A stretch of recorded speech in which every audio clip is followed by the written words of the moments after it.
Ola, que tal? Benvidos a unha nova entrevista en Diario da Arousa. Hoxe temos con nos a Alicia Padín, que é a presidenta da Asociación Amigos do Románico. Bos días, Alicia. Bos días, gracias por invitarme.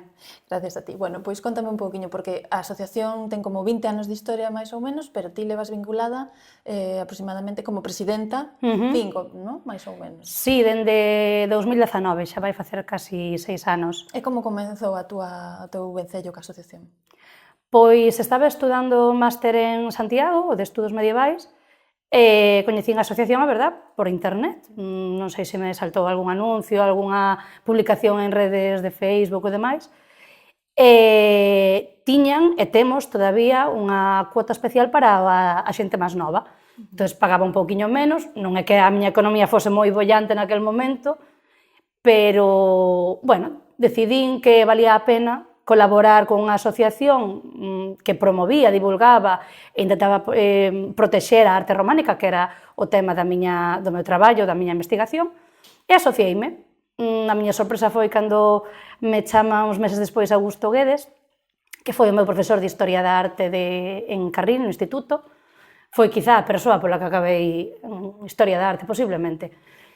Chamoume, desde cando eres socia, empezamos a retomar a relación, e uns meses despois pediume el, porque eu falara coa xunta directiva, se quería entrar na xunta, para empezar a encargarme mellor das redes sociais, e darlle unha visión un pouco máis, outro punto de vista máis, quizá máis xoven ao que se facía.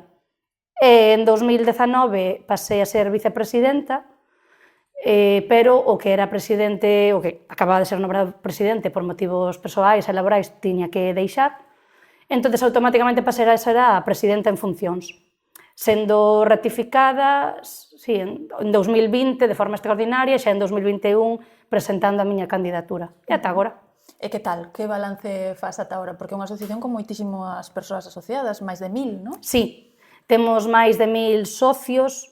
Hai socios de número, e máis os que dicía, os socios xóvenes, pero despois tamén temos socios familiares, suscriptores da revista, que só reciben a revista e o que lles interesa.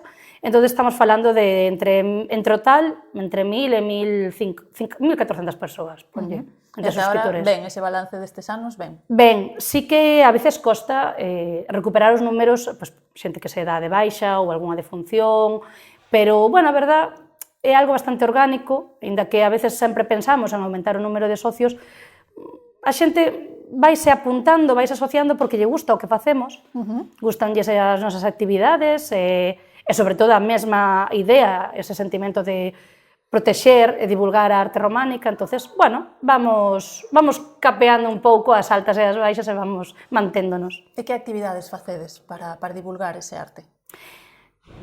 Moito e variado, aínda que non o pareza ou poida parecer. Nós dividimos a xestión dos socios, por dicilo así, en distintas coordinacións. Por exemplo, aquí temos Galicia e Portugal, que Augusto Guedes, además de ser o director da revista Románico, tamén é o coordinador de Galicia e Portugal.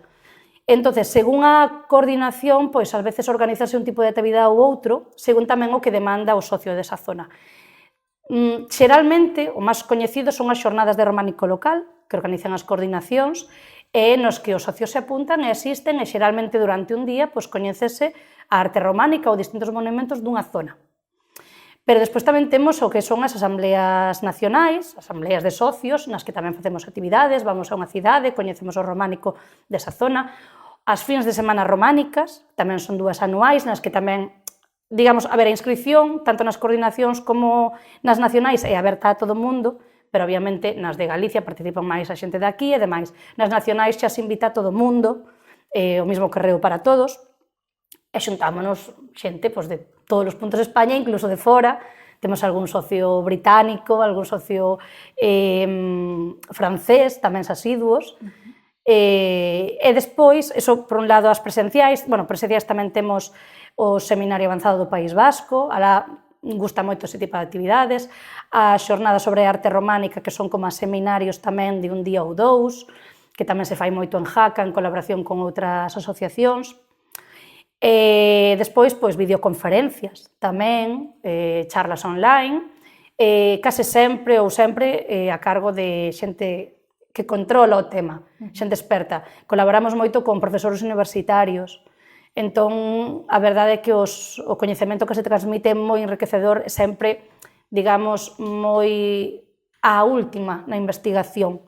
Non é o típico de que che están explicando unha idea que a veces sucede, que está nos libros de hai 20 anos e que xa foi revisada e que a día de hoxe xa contemplamos de outra forma ou xa temos outras hipótesis sobre teorías sobre a imaxe, construción ou demais. O sea, que se siguen descubrindo cousas sobre aquela época, non? O sea, novas interpretacións Sí, sobre... sí, porque moitas veces, aínda que parezca incrible, aparecen cousas novas, como sucedeu, por exemplo, cas excavacións arqueolóxicas na Catedral de Santiago, o sea, a veces sucede que aparecen cousas novas, pero ás veces tamén os puntos de vista van cambiando ou as investigacións levan ao investigador a formular novas, claro, hipóteses ou teorías sobre o punto de vista dunha obra, dunha interpretación dunha imaxe. Claro, é algo que sempre está en constante evolución, non é unha matemática de 2 máis 2 son 4, que en realidad son 3,9 periódico, pero sí que é algo que sempre se enriquece, sempre ten novos puntos de vista. E que tipo de perfil ten o socio da vosa asociación? Ou é moi variado? Supoño que non é solo para a xente que saiba, non? Precisamente pode ir calquera. No, efectivamente. Explicades para un nivel... Explicamos para todo o mundo. Temos un perfil moi variado, o sea, tanto pode haber xente de Historia da Marte como a min, como moitos outros compañeiros, como xente que ao mellor por circunstancias da vida non ten estudios superiores, pero ás veces precisamente o que máis sorprende é que esa xente que non parte dun coñecemento previo académico, digamos, ás veces é o que máis te sorprende, porque o bo que ten este tipo de asociacións e o que ten a arte románica que desperta un interese e unha paixón increíble. A ver, os que xa somos do gremio está como implícito, pero imagínate, alguén de química, por exemplo, que o que menos te esperas é que teña esa devoción pola arte románica, que lea tanto, que investigue, que se interese. Entón, o perfil é moi amplio, moi amplio. Podes topar, creo que de todas as profesións que te podes imaginar dentro da asociación. E que dirías que ten o románico para ser tan especial? Porque, en principio, é un arte, un movimento bastante oscuro, non? Ou pode parecer? Pode parecer oscuro. A arte románica o que ten é que é o que, se solía denominar como o primeiro estilo internacional, ou se suele denominar como o primeiro estilo internacional. Empeza a nacer no norte de Italia, pasa á zona de Cataluña, Francia, en Francia empeza a expandirse. Temos que entender que o que agora nos resulta algo tan común como é desplazarnos, e que facemos con tanta facilidade, porque temos outros medios, tendemos a pensar que iso na Idade Media non se producía. E o Camiño de Santiago témolo como algo, como un fenómeno super extraño e especial. Non, a xente movíase moitísimo. Entón, nese momento en que empeza a nacer, a eclosionar e a divulgarse a arte románica, tamén é un momento de moito movimento por Europa. As ideas móvense, non só os canteiros, os constructores, senón tamén a xente que paga as obras, os bispos, xente da nobleza. Entón, esa xente móvese, o caso é Xelmírez, claramente, móvese, vai a outras zonas, copia, trae ideas, os daqui, oye, quero que me fagas algo así, os canteiros daqui, ao mellor xa estuveron noutra zona e veñen con ideas novas. Entón, é unha arte que se estende por toda Europa porque é o momento propicio. Non é tan oscuro. Hai que entendelo, pode entender que se perciba así, pero hai que entender que no momento en que empeza a xurdir, estamos nun momento de moito cambio, o terrible ano 1000, que volvemos a revivir un pouco co efecto 2000 que todos tanto pavor lle tiñamos, é un momento de moitos cambios, de maior arraigo a nivel relixioso. Tamén hai que entender a arte románica como unha manifestación artística que trata de conmover ao fiel, que trata de que se interiorice esa relixiosidade, de buscar ese momento de recollemento de fe, a lo místico que ten as celebracións religiosas, o cura que dicía a misa en latín, de espaldas, con certos momentos nos que se cerraba, incluso a ábside, porque era un momento místico da consagración. Entonces, hai que entendelo dentro dun contexto social, religioso, é moi amplo. E a través da arte, supoño que podemos coñecer un pouco como era esa sociedade. Que descubriches ti desa sociedade que te chamara a atención? Pois precisamente esa é unha das cousas que descubrín ao longo dos estudios, sobre todo, que o que nos ensinan, bueno, sobre todo naquele momento, xa hai uns cuantos anos, de que a Idade Media era a época escura, pois iso non é certo. O sea, simplemente hai que velo con outros puntos de vista. E que moitas veces tamén temos ese concepto de hai arte románica, neste caso porque é do que falamos, parece feita por nenos, as proporcións, as imaxes non están ben feitas. Sobre todo a nivel de pintura, non? Bueno, pintura non se conserva tanto, pero incluso en escultura, se falamos do que hai aquí.